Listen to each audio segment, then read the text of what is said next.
Hoje nós vamos contar a história dos balseiros do Rio Uruguai. Para quem ainda não conhece, não sabe, o seu Antônio Simon, que é um balseiro, e o Nilo, que é filho de balseiro, que são lá de Itá, que viveram essa história tão bonita, importante para a economia do oeste de Santa Catarina.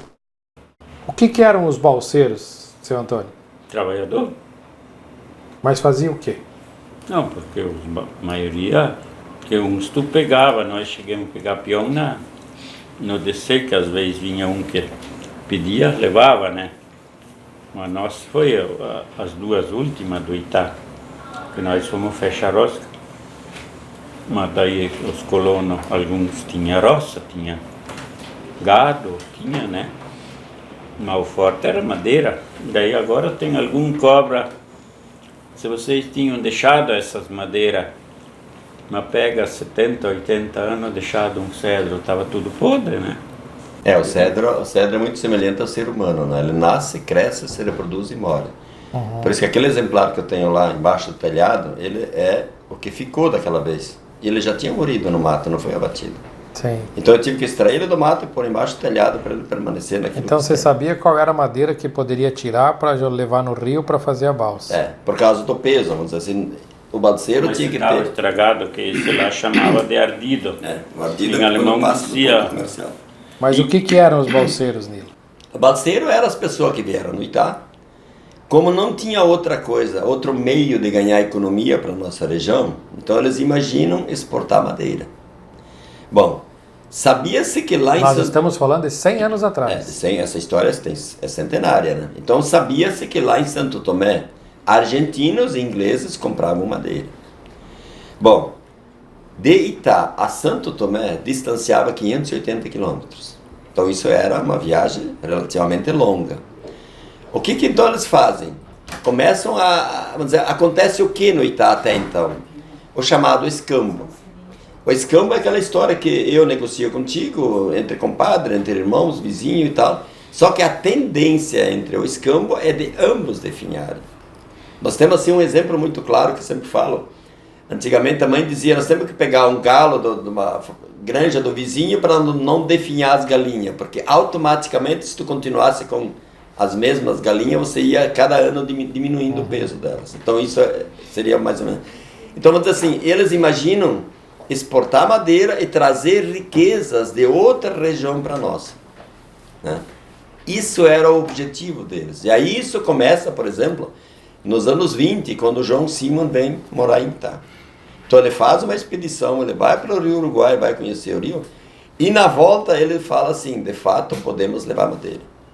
Bom, aí essa madeira... Quantos dias ele levou para fazer essa expedição? Levou 100 dias para fazer essa expedição. Ele ficou 100 dias observando o rio, descendo o rio e observando. Ele imaginou assim, bom, com 30 dias eu vou lá, faço essa minha viagem e volto para casa. Porque a mulher dele fica em Itá esperando a volta dele em 30 dias.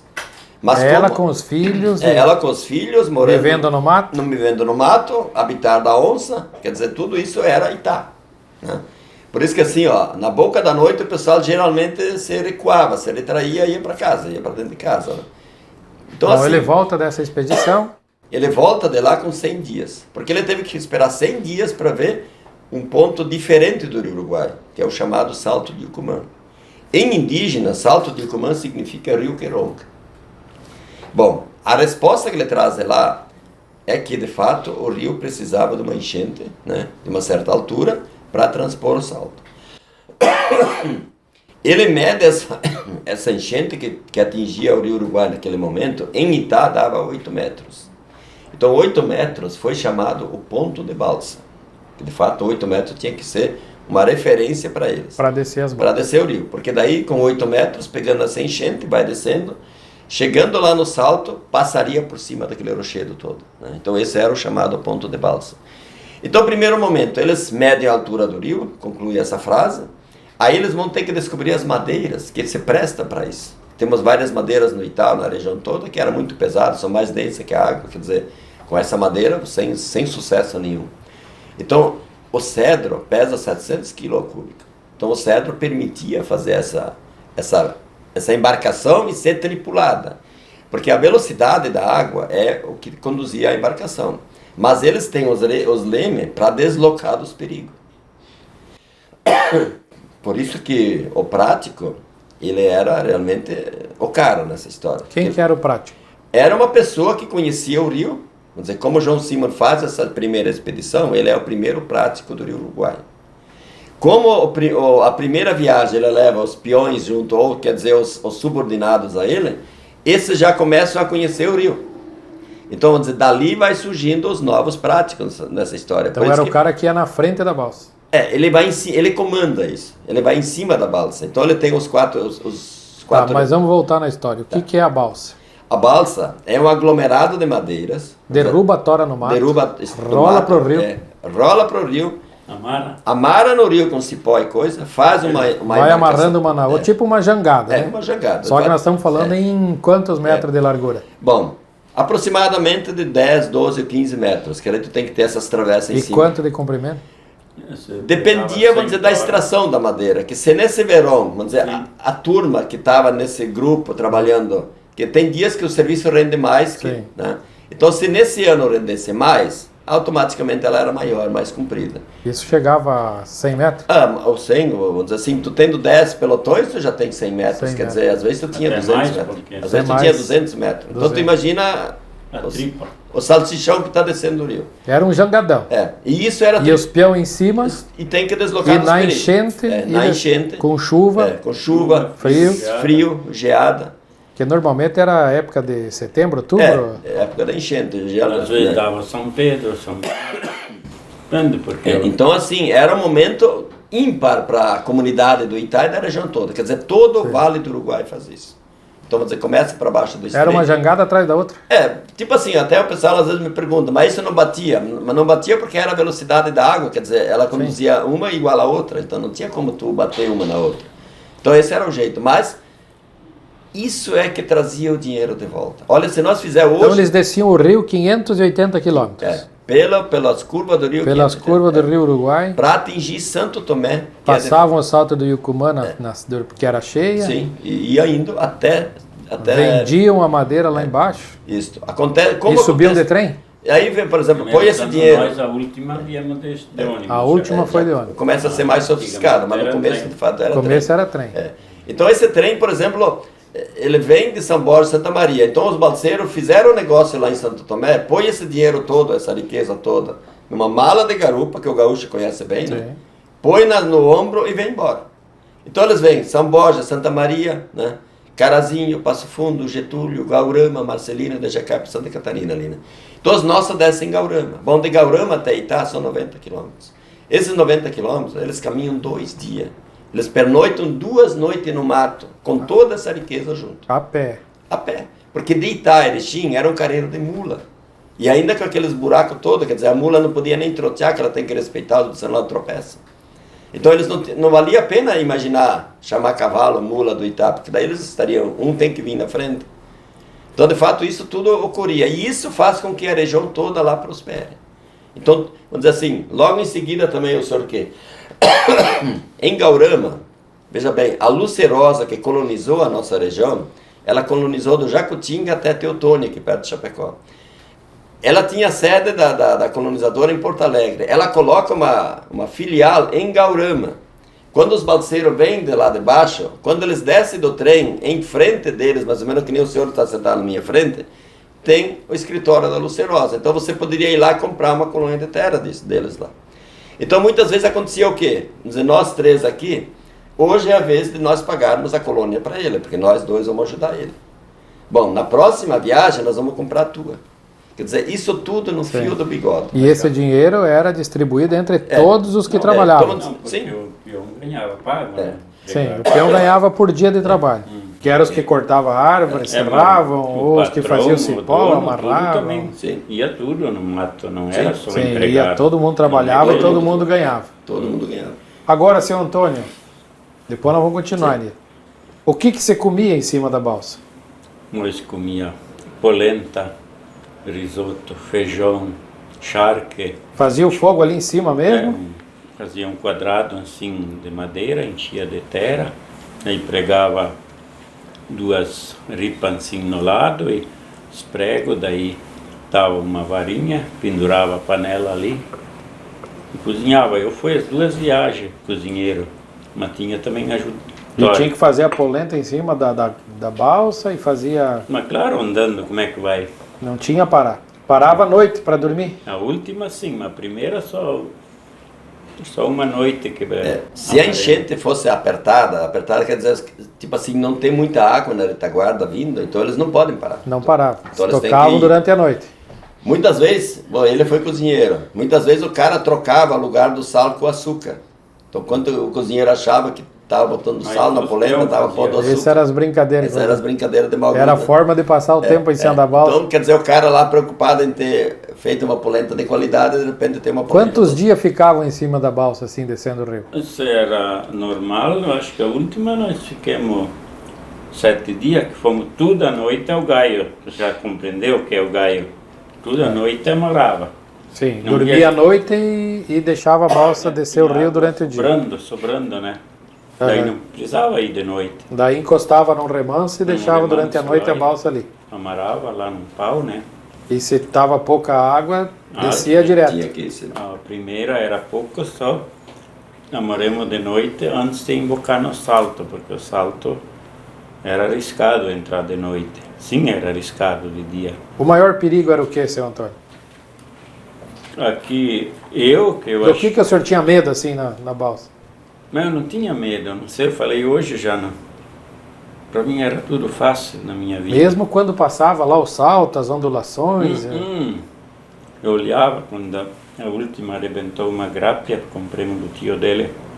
Nós tinha 13, 14 metros, arrebentou a maração na frente, ela saiu, levamos 250 dúzias de pinheiro do toso. E bem no lado do rancho ela subiu assim e daí...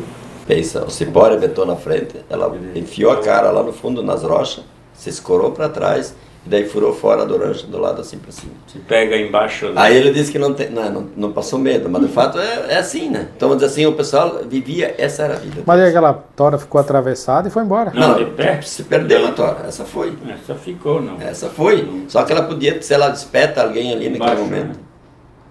Pensa, uma tora de grapa de Bem. 12, 13 metros, se escorou lá no fundo da rocha e para cima. E isso era sem tomar banho, sem comida tinha, mas dormia em cima da... Não, mas E se chovia? tinha uma casinha, Era um uma telhado. Fazia um telhado? Sim, antigamente uns faziam de taquara trançada, mas nós fizemos tudo com tábua, cerava de 2 centímetros e pregava uma em cima do outro, daí um É telhado. que ele já tinha serraria, né? Quando ele desce, né? Então dava casinha, tinha casinha. E dia de chuva, ficava na chuva, quando tinha que descer a balsa, Tem que ir, não tem. Só na ficava hora- na chuva? Quando Sim. tinha de No remar, remo? tinha de ir, porque uns mais tinha a capa. E chegava a dar sol forte ou não? A primeira Pouco. era ali para 12, 13 de dezembro, a 9 voltas. E pouca água, mas isso demorou um dia inteiro. Já ouviu falar as 9 voltas para baixo do salto, né? Aí ia devagarzinho, parece que não andava, né? Pensa o dia inteiro, sem produção nenhuma, né? Ficar no sol, Aí no só- relento. Só Não, para mas fazer tinha- 9 voltas do rio. Mas o remo era pouco daí na sombra do rancho, né? Aham. É coisa bonita daí. E o senhor gostava? Mas quando chovia, anos ainda via o rio preto, Sujo. meio sujo. Tá, e quando tinha serração, como é que fazia? Que os práticos, que nós falou antes, algum dava um grito, conhecia, porque a serração às vezes não era 100% fechado, né? Mas daí dava aqueles gritos, que nem o Nilo falou, do mato, tinha foco de 5 pilhas, né? Rayovac na época, iluminava lá 500 metros, né? Quanto de largura tinha o rio, em média? Olha, ele vai dilatando, né? Vamos Vai dizer, ser maior. em Itá, por exemplo, nós tínhamos o rio de 300 metros de largura. Já a 350 quilômetros para baixo, que era no Salto de Ucumã, ele já tem 1.800 metros de largura. Já a 580, onde se vendia madeira, ele já tinha 3 quilômetros de largura. E daí como é que ele fazia na serração para saber se a balsa estava perto do mato ou das pedras? Ali entra a sonorização, né? Então, tipo assim, o morcego, que o pessoal sempre comentava, a sonorização do morcego, né? Eu acho que a aeronáutica tem isso também, né? Mas tipo assim, ele dá um grito, esse eco vai dar lá no extremo e volta. Se esse eco retornar ao ouvido dele em 1 segundo, ele tinha um parâmetro de 350 metros. Então ele olhava para a esquerda, dava um grito e via o tempo que esperava demorava para voltar o eco. É.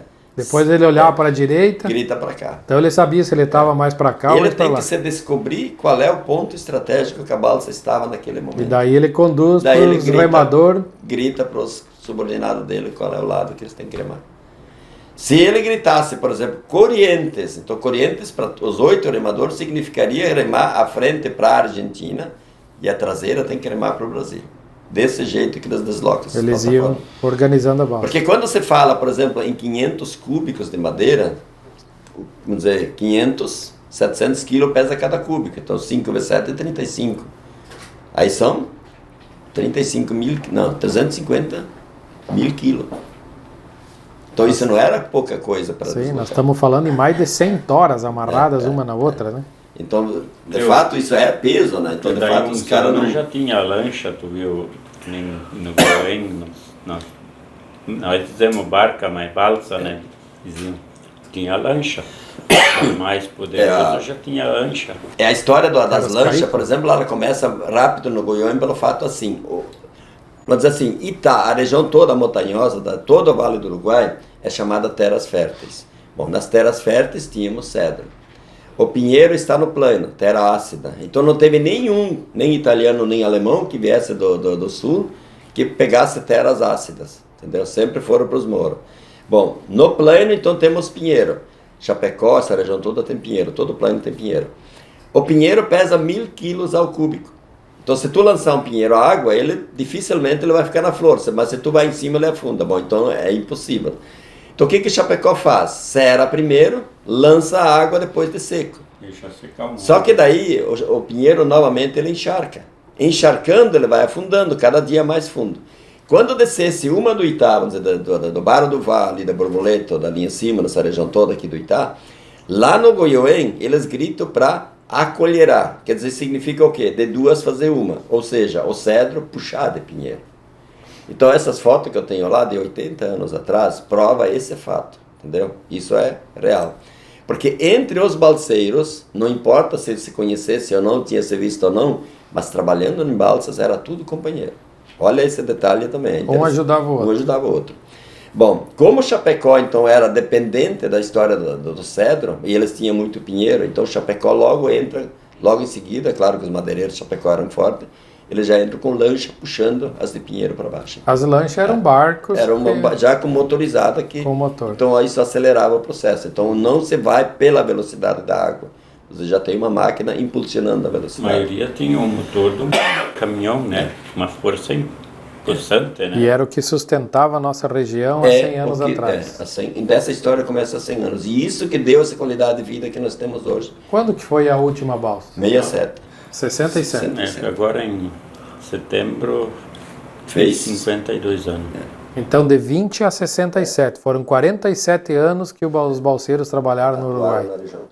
Ajudaram a desenvolver. E aí você imagina... E foi, digamos assim, uma das primeiras exportações que se ouvia dizer da nossa região, que era com a madeira. Foi a primeira exportação, de fato, de uma matéria... Não se tinha trator, não se tinha carro, não se tinha... Carro nós já tinha. Já tinha carro? Mas isso em 50, 60, mas no começo também não tinha carro. Ali para o ano 40 tinha o Bosch, tinha o gás pobre, não sei se tu viu falar o caminhão. Eles pegavam tudo lenha assim e queimava, e puxava, né?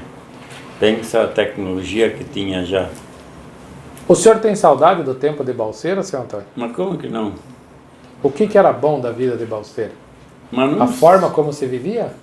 eu acho porque tu comia, tu proseava, e o trabalho nunca foi coisa ruim para minha vida, né?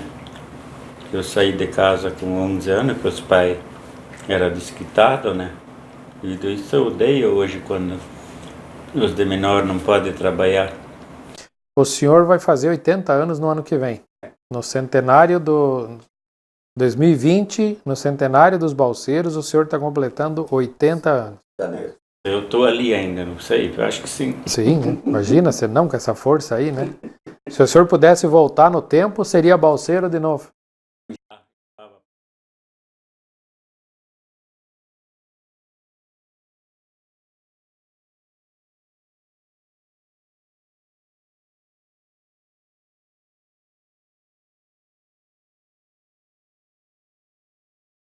E qual a ligação dos balseiros com a cachaça, Nilo? Bom, assim, ó, a cachaça foi... Veja bem, o primeiro colonizador de Itá, ele casa na Alemanha e vem para São Paulo. E aí, o que ele faz? Ele planta cana em São Paulo, que é produzir cana de açúcar. Só que em São Paulo, a garoa de São Paulo é todo dia. E isso ele não gostou. Então, o que ele faz? Em 19, ele vende a propriedade dele de 6 anos em São Paulo, vai na Lucerosa, em Porto Alegre, compra uma colônia que fosse à beira do Rio Uruguai. Por que ele, Rio Uruguai? Porque ele assemelhava o Rio Reno na Alemanha com o Rio Uruguai. E aí, veja bem, logo em seguida que ele se instala em Itá, ele traz uma prensa de cana. E logo em seguida traz o alambique. Eu não tenho essa prova, e não se acha nenhum documento de dizer assim, não, foi ele que trouxe cana, a muda de cana para Itá. Mas se você vai ver na lógica das coisas, quer dizer, tu traz uma indústria da cana, automaticamente você não compraria isso se tu não tivesse a matéria-prima. Então as primeiras balsas que desciam o rio, os caras voltavam quebrados de lá, né? Tipo assim, com tosse, com gripe, aquela história toda. Então quando se começa a produzir cachaça em Itá, os caras levam cachaça para ir tomando durante a noite, porque o remo não pode ser abandonado mesmo que geasse. Então o que acontece? Eles tomando um gole agora, um gole depois, e assim vão passando a noite tomando um gole, eles não sentem aquela friagem do rio. Eles voltam, né? Nós levamos molina, 2, 3 garrafões de pinga. Então quando eles voltam, a partir do momento que eles têm cachaça durante a viagem, eles voltam mais inteiro. Então, não voltam doentes. Não voltam mais doentes. Então o que eles concluem? A cachaça para eles era um remédio. Mas ele é hoje. Então vamos dizer assim, ainda hoje é um remédio. Porque tudo que é demais não presta. Queimar uma cachaçinha vai bem. E uma caipira melhor ainda. Então isso na nossa região, deputado, isso é cultural. Por exemplo, assim, isso teus parentes lá, todo mundo fez isso. Se tu chegasse numa casa antes do almoço ou antes da janta, você vai degustar um gole de cachaça. O meu pai ainda faz isso. Faz hoje, isso, né? então você entendendo. Então, essas coisas de lá atrás, isso são cultural, né? É uma questão cultural. Então isso... Mas na verdade a cachaça era um remédio. Era um remédio. Hoje ainda prevenir. Só que a cachaça, de fato, aquela que é pura, não aquela que você faz para ganhar dinheiro. Mas então eu volto a perguntar para o senhor, seu Antônio. Se o senhor pudesse voltar no tempo, o senhor voltaria a ser balseiro? Já amanhã. Amanhã? Não precisa, era só tirar o paletó e começar. Sim, não dava tempo para tirar, sério, a gente não tirava aí. Era um tempo bom. Não sei, porque eu disse na vinda, parece que era que nem hoje a doença de um câncer, né?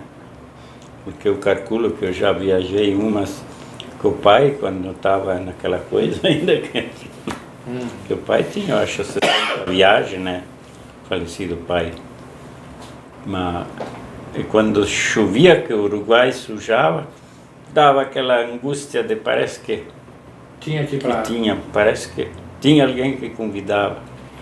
Mas daí eu já tinha guardado 200 litros de PET, que eu estudei, ia cortar os bambus, secar, botar 4, e daí um tolete da grossura, e amarrar e fazer uma balsa.